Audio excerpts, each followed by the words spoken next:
मुरली अमृत की धारा है धारा, जो देती दुखों से किनारा। मुरली अमृत की धारा है धारा, जो देती दुखों से किनारा। भूले जीवन में हो जाए शिव बाबा मुरली में समझाए। भूले जीवन में हो जाए शिव बाबा। ओम शांति। आज की तारीख है 5 अक्टूबर 2023 के बाबा के साकार महावाक्य। मीठे बच्चे, बाप से सर्व संबंध रखो तो बंधन खलास हो जाएंगे। माया बंधन में बांधती और बाप बंधनों से मुक्त कर देते हैं। बाबा ने प्रश्न पूछा, निर्बंधन किसे कहा जाता है? निर्बंधन बनने का उपाय क्या है? बाबा ने उत्तर दिया, निर्बंधन अर्थात अशरीरी देह सहित देह का कोई भी संबंध बुद्धि को अपनी तरफ ना खींचे। देह अभिमान में ही बंधन है। देही अभिमानी बनो तो सब बंधन समाप्त हो जाएंगे। जीते जी मर जाना ही निर्बंधन बनना है। बुद्धि में रहे अब अंत का समय है। नाटक पूरा हुआ। हम बाप के पास जाते हैं तो निर्बंधन बन जाएंगे। गीत, जिसका साथी है भगवान। ओ जिसका साथी है भगवान, उसको क्या रोकेगा आंधी और तूफान। ओ जिसका साथी है भगवान, उसको क्या रोकेगा। ओम शांति। बाप बच्चों को समझाते हैं, अब इतने बच्चे हैं तो जरूर बेहद का बाप होगा। बाप समझाते हैं, कहते भी हैं, निराकार शिव बाबा। ब्रह्मा को भी बाबा कहते हैं। विष्णु व शंकर को बाबा नहीं कहेंगे। शिव को हमेशा बाबा कहते हैं। शिव का चित्र अलग, शंकर का चित्र अलग है। गीत भी है, शिवाय नमः। फिर कहा जाता है, तुम मात पिता हम बालक तेरे। यह भी समझाना बहुत सहज है कि बरोबर निराकार शिव को ही बाप कहते हैं। वह है सभी आत्माओं का बाप। शंकर व विष्णु निराकार तो नहीं है। शिव को निराकार कहेंगे। मंदिरों में उन सबके चित्र हैं। भक्ति मार्ग में कितने चित्र हैं। ऊंच से ऊंच चित्र दिखाते हैं शिव बाबा का। फिर ब्रह्मा विष्णु शंकर का चित्र दिखाते हैं। उनका भी रूप है। जगत अम्बा जगत पिता का भी रूप है। लक्ष्मी नारायण का भी साकारी रूप है। बाकी एक ही भगवान है निराकार, परंतु उनको सिर्फ गॉड कहने से मनुष्य मूझते हैं। पूछो, गॉड तुम्हारा क्या लगता है? कहेंगे फादर। तो ये सिद्ध कर बतलाना है गॉड फादर है। फादर रचता है तो मदर भी चाहिए। मदर बिगर फादर कैसे सृष्टि रचेंगे?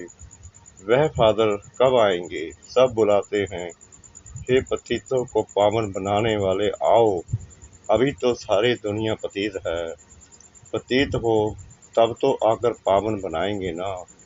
इससे सिद्ध होता है बाप को पतित दुनिया में आना जरूर है, परंतु ड्रामा अनुसार यह किसी को भी समझ में नहीं आएगा। ना समझे तब तो बाप आकर समझाए। बाप बैठ बच्चों को समझाते हैं। भारत में ही गाया जाता है ज्ञान और भक्ति। फिर कहते हैं ब्रह्मा का दिन और ब्रह्मा की रात। रात में घोर अंधेरा होता है। गाया भी जाता है, ज्ञान अंजन सतगुरु दिया, अज्ञान अंधेर विनाश। मनुष्यों में इतना तो ज्ञान है जो फादर को भी नहीं जानते। बाबा कहते हैं, मनुष्यों में इतना तो अज्ञान है जो फादर को भी नहीं जानते। इन जैसा अज्ञान और कोई होता नहीं। परम पिता और गॉड फादर अक्षर कहकर अगर उसको ना जाने तो उन जैसा अज्ञान कोई नहीं। बच्चे बाबा कहे और फिर कहे हम उनके ऑक्यूपेशन, नाम रूप आदि को नहीं जानते हैं तो उनको अनाड़ी कहा जाए ना। यही भारतवासियों की भूल है जो फादर कहते हुए फिर उनको जानते नहीं, गाते हैं ओ गॉड फादर। आकर पतितों को पावन बनाओ, दुख से छुड़ाओ, दुख हर कर सुख दो। बाप एक ही बार आते हैं, यह तुम जानते हो। नंबर बार कोई तो समझते नहीं कि हमको बाप से पूरा बरसा लेना है। बाप का पूरा परिचय नहीं, इसलिए कहते हैं क्या करे, बंधन है। जीते जी मरना आ जाए तो तुम्हारा बंधन खलास हो जाए। मनुष्य अचानक मर जाते हैं तो बंधन छूट जाते हैं। अभी तो सबके बंधन छूटने वाले हैं। तुम्हें जीते जी निर्बंधन अर्थात अशरीरी बनना है। बाप कहते हैं इन शरीर के बंधनों आदि को भूल जाओ, अपने को आत्मा समझ मुझे बाप को याद करो। बाकी बंधन तब लगता है जब तुम देह अभिमानी बनते हो, फिर कहते हो कैसे छूटे। बाप कहते हैं भलग्रस्त व्यवहार में रहो, परंतु बुद्धि में रहे, हमको वापिस जाना है। जैसे नाटक का जब अंत होता है तो एक्टर्स नाटक से जैसे उपराम हो जाते हैं। पाठ बजाते बजाते बुद्धि में रहता है, बाकी थोड़ा टाइम है, यह पाठ बजाकर फिर घर जाएंगे। तुमको भी यह बुद्धि में रखना है, अभी अंत है। हम देवी संबंध में जाते हैं। इस पुरानी दुनिया में रहते यह बुद्धि में रहना चाहिए कि हम बाप के पास जाते हैं। गाते भी हैं हम तुम पर बलिहार जाएंगे, जीते जी तुम्हारा बनेंगे। बाकी जो देह सहित देह के संबंध हैं उनको भूल हम आपके साथ ही संबंध रखेंगे। संबंध है तो याद करो, प्यार करो बाप से अथवा अपने प्रीतम से। बुद्धि का योग लगाओ तो तुम पर जो जंक लगी है, यानी जो विकारों की जंक लगी है, वह उतर जाएगी। योग तो गाया हुआ है ना, और सब जिस्मानी योग हैं। मामा, चाचा, काका, गुरु गोसाई आदि सबसे योग रखते हैं। बाप कहते हैं इन सबसे योग हटाएं, मुझ एक को याद करो। योग मुझ एक के साथ लगाओ, देह अभिमान में नहीं आओ। देह से कर्म करते हुए भी यह निश्चय करो कि हम पाठ बजा रहे हैं। इस पुरानी दुनिया का अब अंत है, अभी हमको वापस जाना है। देह सहित देह के सब संबंधों से उपराम होना है। ऐसे ऐसे अपने साथ बातें करनी है। अब तो बाप के पास जाना है। किसी को स्त्री का बंधन है, किसी को पति का बंधन है, किसी को कोई का बंधन है। बाबा तो युक्त बहुत बतलाते हैं, बोल दो हमको पवित्र बन, भारत को पवित्र जरूर बनाना है। हम पवित्र बन तन मन धन से सेवा करते हैं, परंतु पहले नष्ट हो मोह चाहिए। मोह नष्ट हो तो गवर्नमेंट को चिट्ठी लिखो तो वह भी तुमको सहयोग देंगे। भगवानुवाद काम महाशत्रु है, हम उन पर जीत पाकर पवित्र रहना चाहते हैं। बाप का फरमान है पवित्र बनो तो स्वर्ग का मालिक बनोगे। हमको विनाश और साधना का साक्षात्कार हुआ है। अभी पवित्र बनने में हमको यह बिगन डालते हैं, मारते हैं। मैं तो भारत की सच्ची सेवा में हूँ, अब मुझे ऐशलम दो, परंतु पक्का नष्टो मोह चाहिए। सन्यासी तो घर बार छोड़ जाते हैं, यहाँ तो साथ रहते नष्टो मोह बनना है। सन्यासियों का मार्ग अलग है। मनुष्य कहते भी हैं कि गृहस्थ व्यवहार में रहते हमको ऐसा ज्ञान दो जो हम राजा जनक माफिक मुक्ति जीवन मुक्ति को पालें। वही तो अब तुमको मिलता है ना। बाबा कहते हैं यह मेरी बन्नी यानी युगल है, इनके मुख से मैं प्रजा रचता हूँ। प्रजा पिता ब्रह्मा के मुख द्वारा ही कहते हैं। शिव बाबा तुमको कहते हैं तुम मेरे पोत्रे हो। यह फिर कहते तुम मेरे बच्चे मन शिव बाबा के पोत्रे बनते हो। वर्षा उनसे मिलता है, स्वर्ग का वर्षा कोई मनुष्य दे न सके, निराकार ही देते हैं। तो भक्ति अलग चीज है और ज्ञान अलग है। भक्ति में तो वेद शास्त्र पढ़ते, यज्ञ तप दान पुण्य आदि करते बहुत खर्चा होता है। यह है सारी भक्ति की सामग्री। भक्ति शुरू होती है द्वापर से। देवी देवता जब वाम मार्ग में आकर पतित बनते हैं तो फिर देवी देवता नाम कहला न सके, क्योंकि देवताएं तो संपूर्ण निर्विकारी थे। वाम मार्ग में जाने से विकारी बन जाते हैं तो कहेंगे देवता धर्म वाले वाम मार्ग में आकर पतित बने हैं।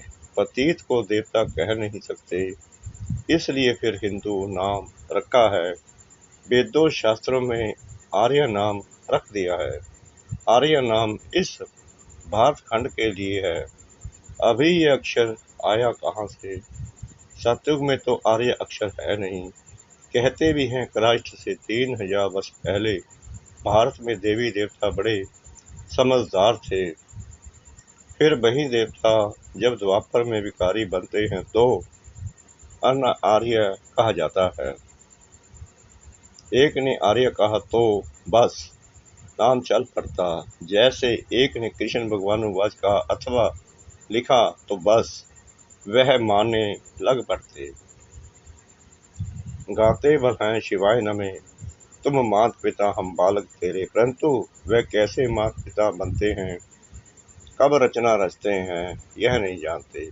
जरूर सृष्टि के आदि में रचते होंगे। अब सृष्टि का आदि किसको कहा जाए, सत्युग को या संगम युग को? सत्युग में तो बाप आते नहीं हैं। सत्युग आदि में तो आते हैं लक्ष्मी नारायण। उन्हों को सत्युग का मालिक किसने बनाया? कलयुग में भी नहीं आते। यह है कलप का संगम युग। बाप कहते हैं मैं हर कलप के संगम युगे आता हूँ, जबकि सब आत्माएं पतित बन जाती हैं अथवा सृष्टि पुरानी हो जाती है। ड्रामा का चक्कर पूरा हो तब तो बाप आएंगे ना। तुम बच्चों में बड़ी होशियारी चाहिए, धारणा चाहिए। अब कॉन्फ्रेंस करते हैं कि वेद पढ़ने से फायदा क्या होता है। वेद पढ़ना चाहिए तो क्यों? फैसला कुछ भी कर नहीं सकेंगे, फिर भी कॉन्फ्रेंस दूसरे वर्ष करेंगे। फैसला करने बैठते हैं परंतु होता कुछ भी नहीं है। विनाश की तैयारियां भी होती रहती हैं, बम्स बनाते रहते। अभी है ही कलयुग। यह बातें तुम बच्चे ही जानते हो। तुम्हारी बातें ही निराली हैं। तुम जानते हो मनुष्य को गति सदगति दे न सके। गाते भी हैं पतित पावन, तो अपने को पतित क्यों नहीं समझते? यह है पतित दुनिया, विषय सागर। सब थोड़ी खबैया बन सकते। अभी तुम बच्चों में वह ताकत आई नहीं है जो पूरा समझा सको। अभी तुम इतना होशियार नहीं बने हो, योग भी नहीं है। अब तक छोटे बच्चों माफिक रोते रहते हैं, माया का तूफान में ठहर नहीं सकते हैं। देह अभिमान बहुत है, देही अभिमानी बनते नहीं।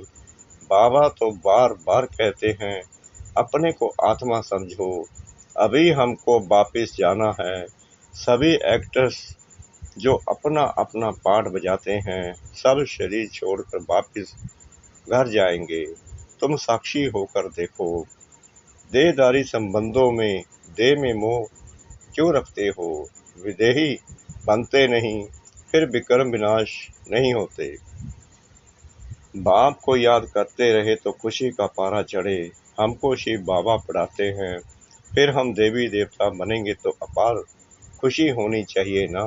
तुम जानते हो भारतवासी जब सुख में थे तो बाकी मनुष्य निर्वाण धाम शांति धाम में थे। अभी तो कितने करोड़ों मनुष्य हैं। अभी तुम पुरुषार्थ कर रहे हो, जीवन मुक्ति पाने का, बाकी सब वापस चले जाएंगे। पुरानी दुनिया बदल नई दुनिया बननी है, नया तो बाप ही बनाएगा। सैपलिंग लग रही है, यह है देवी फूलों का सैपलिंग। बाबा कह रहे हैं यह है देवी फूलों का सैपलिंग। कांटे से तुम फूल बनते हो, बगीचा पूरा तैयार हो जाएगा तो ये कांटों का जंगल खत्म हो जाएगा। इनको आग लगनी है, फिर हम फूलों के बगीचे में चले जाएंगे। क्यों ना मम्मा बाबा को फॉलो करे, खाया हुआ है फॉलो फादर मदर। जानते हो यह मम्मा बाबा लक्ष्मी नारायण बनेंगे। इन्होंने ही 84 जन्म बिताए हैं, तुम्हारा भी ऐसे ही है। इनका मुख्य पाठ है, लिखा भी जाता है, बाप आकर सूर्यवंशी चंद्रवंशी सब राज्य फिर से स्थापन कर रहे हैं। कितना समझाया जाता है तो भी देह अभिमान टूटता नहीं है। मेरा पति, मेरा बच्चा, अरे यह तो पुरानी दुनिया के पुराने संबंध है ना। मेरा तो एक शिव बाबा, दूसरा ना कोई। सभी देहधारियों से ममत्व मिट जाना बड़ा मुश्किल होता है। बाबा कहते हैं जितने भी देहधारी हैं इनसे मतलब यानी कि मोह मिट जाना बड़ा मुश्किल होता है। बाप समझ जाते हैं इनका ममत्व यानी कि मोह मिटना मुश्किल दिखता है। शक्ल ही ऐसे देखने में आती है।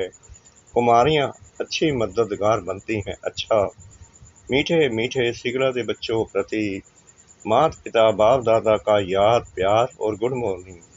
रूहानी बाप की रूहानी बच्चों को नमस्ते। हम रूहानी बच्चों की रूहानी बाप दादा को श्रद्धा भरी प्रेम भरी नमस्ते। शुक्रिया बाबा, शुक्रिया बाबा, शुक्रिया बाबा इस मीठी मीठी मीठी मुरली के लिए। धारणा के लिए मुख्य सार नंबर 1, देह सहित सबसे मोह निकाल विदेही बनने का पूरा पुरुषार्थ करना है।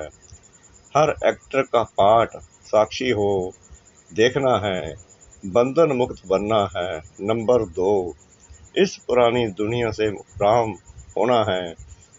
अपने आप से बातें करनी है कि हमें तो अब वापस जाना है। अब पुरानी दुनिया के अंत का समय है। हमारा पाठ पूरा हुआ। वरदान, सर्व खजानों की संपन्नता द्वारा संपूर्णता का अनुभव करने वाले प्राप्ति स्वरूप भव। जैसे चंद्रमा जब संपन्न होता है तो संपन्नता उसके संपूर्णता की निशानी होती है। इससे और आगे नहीं बढ़ेगा, बस इतनी ही संपूर्णता है। जरा भी किनारी कम नहीं होती है। ऐसे आप बच्चे जब ज्ञान योग धारणा और सेवा अर्थात सभी खजानों से संपन्न होते हो तो इस संपन्नता को ही संपूर्णता कहा जाता है। ऐसी संपन्न आत्माएं प्राप्ति स्वरूप होने के कारण स्थिति में भी सदा समीप रहती हैं। स्लोगन, दिव्य बुद्धि द्वारा सर्व सिद्धियों को प्राप्त करना ही सिद्धि स्वरूप बनना है। दिव्य बुद्धि द्वारा सर्व सिद्धियों को प्राप्त करना ही सिद्धि स्वरूप बनना है। ओम शांति।